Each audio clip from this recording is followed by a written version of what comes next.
باللہ من الشیطان الرجیم بسم اللہ الرحمن الرحیم یعلم خائنۃ الاعین وما تخفی الصدور۔ اللہ تعالیٰ نگاہوں کی خیانت کو جانتے ہیں اور جو کچھ دلوں میں پوشیدہ راز ہے اس سے بھی واقف ہیں۔ سورہ مومن کی 19ویں آیت ہے، اس میں اللہ تعالیٰ کے علم کامل کا بیان ہے۔ اللہ تعالیٰ جو چیزیں دیکھ سکتے ہیں اور جو جان سکتے ہیں اس کا بیان ہے کہ کتنی لطیف شے ہے، اس کو بھی اللہ تعالیٰ جانتے ہیں۔ سب سے پہلی چیز تو اللہ تعالیٰ جو بتاتے ہیں کہ نگاہوں کی جو چوری اور خیانت ہے اس کو بھی جانتے ہیں اللہ تعالیٰ، اور جو دل میں جو خیالات اور وسوسے پیدا ہوتے ہیں اس سے بھی واقف ہے۔ اس میں اللہ تعالیٰ کے علم کلی کا بیان ہے۔ هو اللہ الذی لا الہ الا هو عالم الغیب والشہادہ، جو کہا اللہ تعالیٰ سورہ حشر 28ویں پارے میں کہ اللہ تعالیٰ کی اسماء حسنہ میں سے جو صفات ہیں کہ وہ ظاہر، چھپے ہوئے اور کھلے دونوں کو یکساں جانتے ہیں۔ دوسرے مخلوق کا کیا حال ہے؟ انسانوں کا جو ظاہر ہے وہی جان سکتا ہے، جو چھپا ہوا ہے وہ نہیں جان سکتا جب تک کہ اللہ تعالیٰ خود اس کو نہ بتا دے۔ تو اللہ تعالیٰ کی صفت تو یہ ہے کہ وہ جو کچھ بھی چھپا ہوا ہے اور جو کچھ بھی ظاہر ہے دونوں کو جانتے ہیں۔ وَعِنْدَهُ مَفَاتِحُ الْغَيْبِ لَا يَعْلَمُهَا إِلَّا هُ، فرمایا سورہ انعام پارہ 7 میں۔ اس کے پاس تو غیب کی کنجیاں ہیں، غیب کے خزانے ہیں، اور وہ جو ہے سب کچھ جانتے ہیں، اس کے سوا اور کوئی نہیں جانتا کہ کیا کیا غیب کے معاملات ہیں۔ تو اس میں اللہ تعالیٰ کا جو علم کامل ہے، علم محیط ہے، اس کا تذکرہ آ رہا ہے۔ یہ علم محیط کسی اور کے پاس نہیں ہو سکتا۔ علم الغیب پہ بحث اس سے پہلے پچھلی صورتوں میں تفصیل کے ساتھ آ چکی ہے، یہاں پر علم الغیب پہ بحث کی ضرورت نہیں ہے، لیکن صرف اتنا بتانا مقصود ہے کہ جو کچھ بھی ذرے کا علم ہے وہ صرف اور صرف اللہ تعالیٰ ہی کے پاس ہے، اس کا ذاتی علم ہے، کوئی عطائی علم نہیں ہے، اور کلی علم ہے، سارے کا سارا علم اس کے پاس ہے۔ یعلم خائنۃ الاعین، فرمایا پھر اس کے بعد، یعنی وہ آنکھوں کی جو ہے آنکھیوں سے جو دیکھا کرتے ہیں لوگ اس کو بھی جانتے ہیں۔ نامحرم کو شہوت کی نگاہ سے دیکھنا یہ جو گناہ ہے اس کے بارے میں بھی اللہ تعالیٰ واقف ہوتے ہیں۔ ایسا ہوتا ہے کہ کوئی حسین عورت کو کوئی انسان جو ہے ایسی کنکھیوں سے دیکھتے رہتا ہے کہ لوگ نہ دیکھنے پائیں، کہ اللہ تعالیٰ فرماتے کہ ہم دیکھتے ہیں تمہیں، چاہے لوگ تمہیں دیکھتے ہو یا نہ دیکھتے ہو، ہم تو واقف ہیں کہ تم آنکھیں چرا کر کسے دیکھ رہے ہو، اس سے بھی ہم واقف ہیں۔ یعلم خائنۃ الاعین، اس کے بعد پھر وما تخفی الصدور، یعنی اس سے زیادہ پوشیدہ بات یہ کہ دل میں تمہارے خیالات اور جو وسوسے پیدا ہوتے ہیں اس کے بارے میں بھی ہم واقف ہیں۔ اس کے بارے میں تو کوئی نہیں جانتا کہ تمہارے دل میں کیا خیال پیدا ہوا ہے، کس کے تعلق سے۔ اس کے تعلق سے جو بات ہے وہ یہ ہے کہ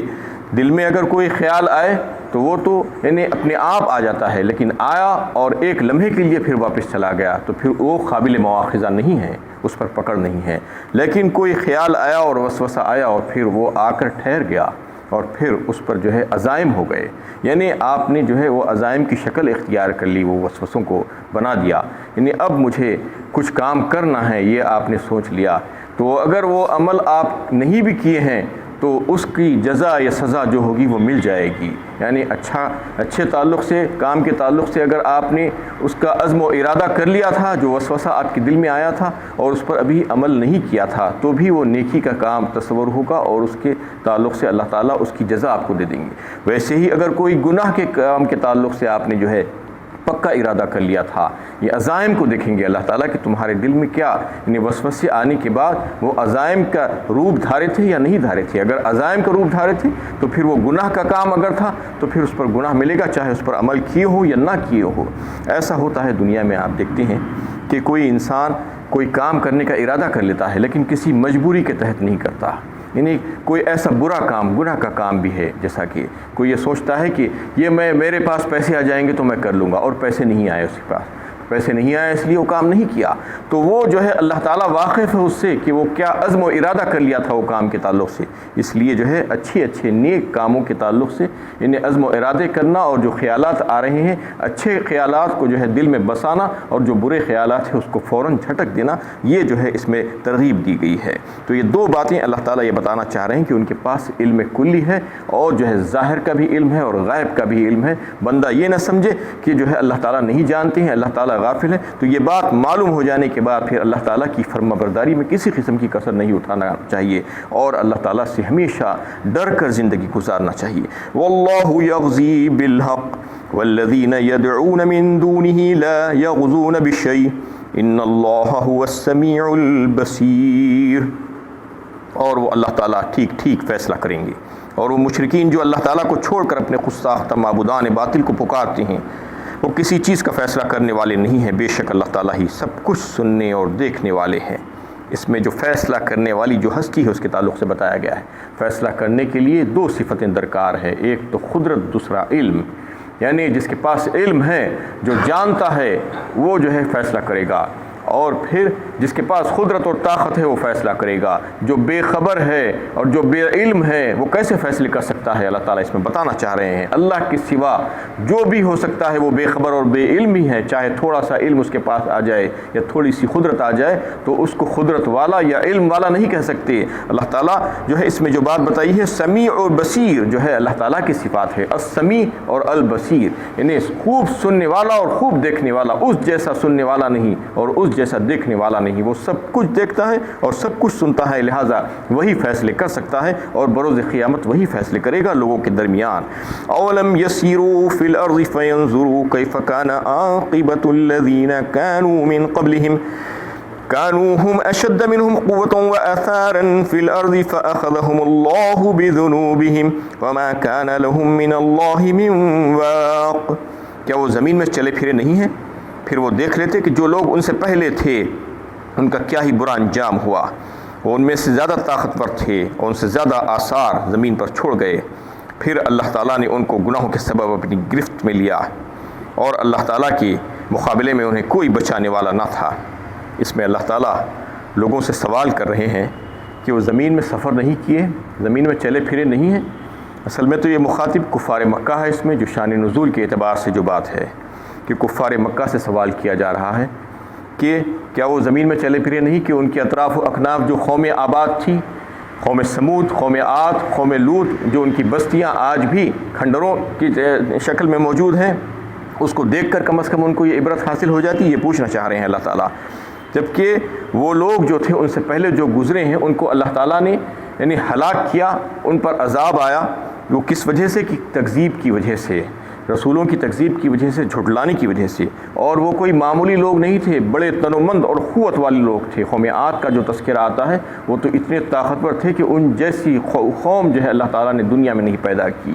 یعنی اس کے تعلق سے تو جو ہے مختلف روایتیں ہیں کہ وہ اتنے لمبے تڑنگے اور طاقتور تھے کہ وہ 100 فٹ بلند لوگ تھے، اور اتنی یعنی ہر چیز ان کی ایسی طاقتور تھی، اور پھر انہوں نے بہت بڑے بڑے آثار دنیا میں چھوڑے ہیں، تو اس کے تعلق سے اللہ تعالیٰ فرما رہے ہیں کہ تم کچھ بھی نہیں ہو ان کے سامنے، وہ اتنے طاقتور تھے۔ وہ ایسی قوموں کو ہم نے پکڑ کر ہلاک کر دیا اور پھر ان کو بچانے والا کوئی نہیں آیا۔ کانوا ہم اشد منہم قوہ واثارا فی الارض، اور پھر انہوں نے بھی بہت کام کیے تھے دنیا میں، بڑے جو ہے آثار چھوڑے تھے اور بڑے جو ہے عمارتیں بنوائی تھی، قلعے بنوائے تھے، اونچی اونچی عمارتیں بنوائی تھی اور یادگاریں بنوائی تھی۔ اس کے باوجود جب ان کے اوپر عذاب آیا ہمارا تو پھر اس کو بچانے والے کوئی نہیں تھے، اور وہ واویلا مچاتے رہ گئے، روتے پلاتے رہ گئے۔ وما کان لهم من اللہ من واق، فرما دیا کوئی نہیں بچا سکا ان کو۔ تو اس میں پیغام ہے سب کے لیے، ہمارے لیے بھی اور دوسروں کے لیے بھی۔ ہم بھی جو ہے سفر کرتے ہیں، اللہ تعالیٰ یہی پوچھنا چاہ رہے ہیں کہ ہر آیت میں پیغام ہوتا ہے ہر انسان کے لیے۔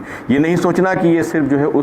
اس زمانے کا تھا، کفار مکہ سے خطاب تھا، ان سے پوچھا جا رہا ہے، ہم سے بھی پوچھا جا رہا ہے۔ ہم جب سفر کرتے ہیں، چاہے تجارتی سفر ہو، چاہے تفریحی سفر ہو، چاہے اور کوئی دوسرا سفر ہو، تو ہم کو بھی جو ہے نظریں اٹھا کر دیکھنا چاہیے، آنکھیں کھلی رکھنی چاہیے کہ جہاں سے ہم گزر رہے ہیں تو اس کے حالات کیا ہیں، وہاں پر کون کون بستے تھے، اس کی تاریخ کے بارے میں تو آپ آج بڑی آسانی سے جان لے سکتے ہیں کہ جس مقام پر بھی آپ جا رہے ہیں اس سے پہلے آپ نیٹ پر جائیے اور دیکھ لیجئے کہ وہاں پر کون سی بستیاں تھیں اور کون کون لوگ تھے، کون سے حکمران تھے اور انہوں نے کیا کیا کام کیے تھے، اس کے بارے میں بہت زیادہ تفصیل آپ کو مل جا سکتی ہے۔ تو اس کے بعد آپ دیکھیں گے کہ ہر 100 200 300 کلومیٹر کے بعد آپ کو کوئی نہ کوئی ویران اور یعنی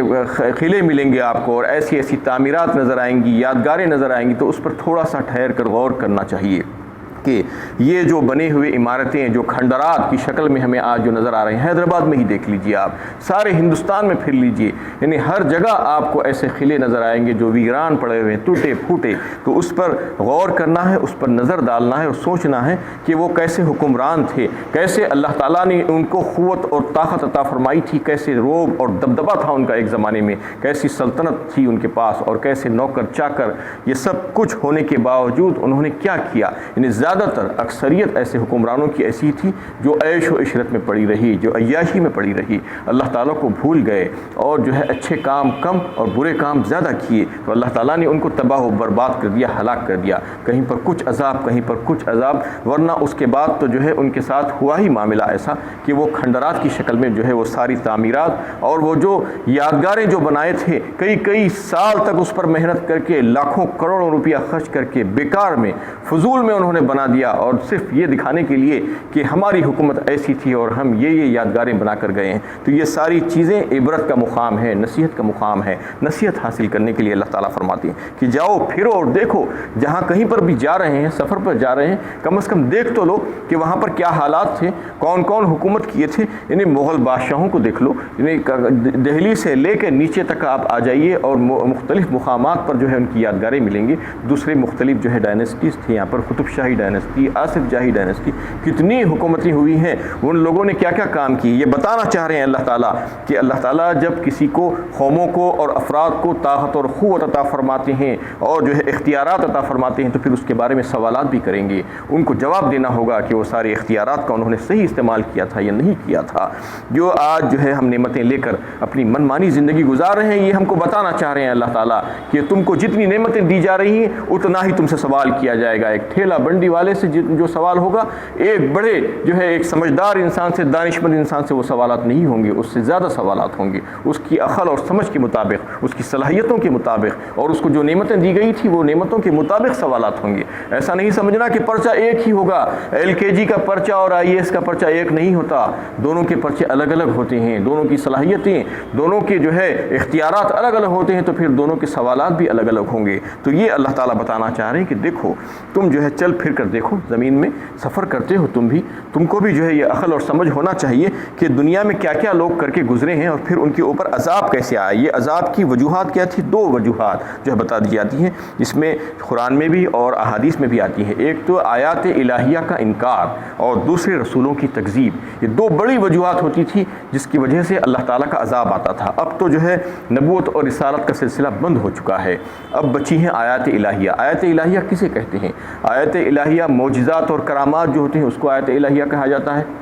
اور آفاق میں اور انفس میں جو بے شمار نشانیاں اللہ تعالیٰ نے رکھ دی ہے اس سے بھی آیات الہیہ کہا جاتا ہے۔ اور جو آسمانی جو کتاب ہے جیسا کہ قرآن ہے، قرآن کے جو جملے ہیں اس کو بھی آیات کہا جاتا ہے، آیتیں جو کہتے ہیں۔ تو یہ تینوں چیزیں آیات الہیہ ہی ہیں۔ آیات الہیہ کا جو انکار کرنے والے ہیں اور جو ہے جو شریعت کو نہیں مانتے، جو اللہ تعالیٰ کے بھیجے ہوئے طریقے کو پسند نہیں کرتے، جو نبیوں کی تکذیب کرتے ہیں، ان کے اوپر اللہ کا عذاب آتا ہے۔ تو آیات الہیہ تو آج موجود ہے اور حق کو دکھلانے والے ہادی آج موجود ہیں جو نشاندہی کر رہے ہیں اللہ کی طرف سے۔ نبیوں کا آنے کا سلسلہ ختم ہو گیا ہے، لیکن آیات الہیہ اپنی جگہ موجود ہے، اللہ کا کلام موجود ہے، اللہ کی قدرت کی بے شمار نشانیاں کائنات میں اور آفاق میں پھیلی ہوئی ہیں۔ صبح سے شام تک ہم پھرتے رہتے ہیں، گھر میں اور گھر سے باہر، زمین پر جو ہے پھر کر دیکھنا ہے، آسمانوں کی طرف نظر اٹھا کر دیکھنا ہے، اور جو ہے ہم جو کھا پی رہے ہیں اس کی طرف نظر اٹھا کر دیکھنا ہے، پھر ہماری جو ہے ذات کی طرف نظر اٹھا کر دیکھنے کی طرف اللہ تعالیٰ جو ہے توجہ دلاتے ہیں کہ تم کیسا پیدا ہوئے، تمہاری کیا حیثیت تھی۔ ایک پانی کا قطرہ یعنی حقیر، اس کو ہم نے کیسا جیتا جاگتا اور جو ہے بہترین انسان بنا کر پیدا کر دیا ہے۔ تو یہ تمام چیزوں پر اللہ تعالیٰ غور و فکر کی دعوت دیتے ہیں۔ اور پھر جو ہے آیات الہیہ میں جو قرآن کی جو آیات ہیں سب سے زیادہ جو ہدایت کے لیے، اس میں غور و فکر، اس میں اگر غور و فکر کریں گے تو پھر یقیناً جو ہے ہدایت کے راستے کھلتے جائیں گے۔ ذالک بأنہم کانت تأتیہم رسلہم بالبینات فکفروا فأخذہم اللہ انہو قوی شدید العقاب، اس طرح کی سزائیں انہیں اس لیے دی گئی کہ ان کے پاس ان کے رسول نہایت ہی واضح دلائل کے ساتھ آتے رہے تھے، پھر بھی انہوں نے رسولوں کو نہ مانا، بالآخر اللہ تعالیٰ نے انہیں اپنی گرفت میں لے لیا، بے شک اللہ تعالیٰ بڑے ہی طاقتور سخت ترین سزا دینے والے ہیں۔ وَلَقَدْ أَرْسَلْنَا مُوسَىٰ بِآيَاتِنَا وَسُلْطَانٍ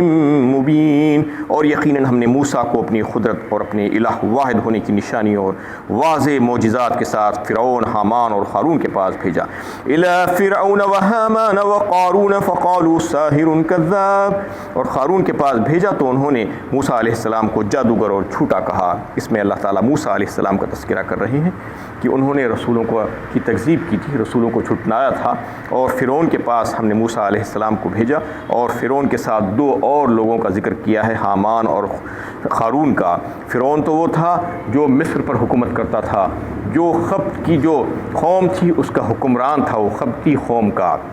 اور انتہائی ظالم اور جابر بادشاہ گزرا ہے۔ قوم موسیٰ بنی اسرائیل جس کہا جاتا ہے، اس کے اوپر انتہا سے زیادہ ظلم و زیادتی کرتا تھا، ان کے لڑکوں کو قتل کر دیتا تھا اور ان کی لڑکیوں کو زندہ چھوڑتا تھا، اور ان کو زبردستی غلام بنا کر رکھا تھا۔ یہ فرعون کا حال تھا، اور اپنے آپ کو رب اعلیٰ کہلوانا پسند کرتا تھا، میں ہی رب ہوں، میرے سوا کوئی رب نہیں ہے، یہ دعویٰ کرتا تھا۔ اور حامان جو تھا وہ اس کا وزیر تھا اور اس کا مشیر تھا، اس سے مشورے کیا کرتا تھا۔ قارون جو ہے، قارون میں موسیٰ علیہ السلام کے خاندان سے تعلق رکھتا تھا، اللہ تعالیٰ نے اس کو بے انتہا دولت دے کر رکھی تھی۔ سورہ قصص 20ویں پارے میں اس کا تذکرہ آیا ہے کہ اتنی دولت کہ وہ دولت کو سنبھال نہیں سکتا تھا، اور اس کی خزانوں کی کنجیاں جو تھی وہ کنجیاں ایک بہت بڑی جماعت اٹھاتے اٹھاتے تھک جاتی تھی۔ ان قارون کان من قوم موسیٰ فبغى علیہم وآتیناہ من الکنوز ما ان مفاتیحہ لتنوء بالعصبۃ اولو القوہ، کہا ایک بڑی طاقتور جماعت صرف کنجیوں کو اٹھاتے ہوئے تھک جاتی تھی، اتنے بڑے خزانے تھے۔ تو یہ تینوں کا جو ہے تذکرہ آ رہا ہے کہ یہ سارے کے سارے سرکش تھے، انہوں نے جھٹلایا، نبیوں کو جھٹلایا، نبیوں کے پیغام کو انہوں نے نہیں مانا، تو اللہ تعالیٰ نے ان کو عذاب میں جکڑ دیا۔ وآخر دعوانا ان الحمد للہ رب العالمین۔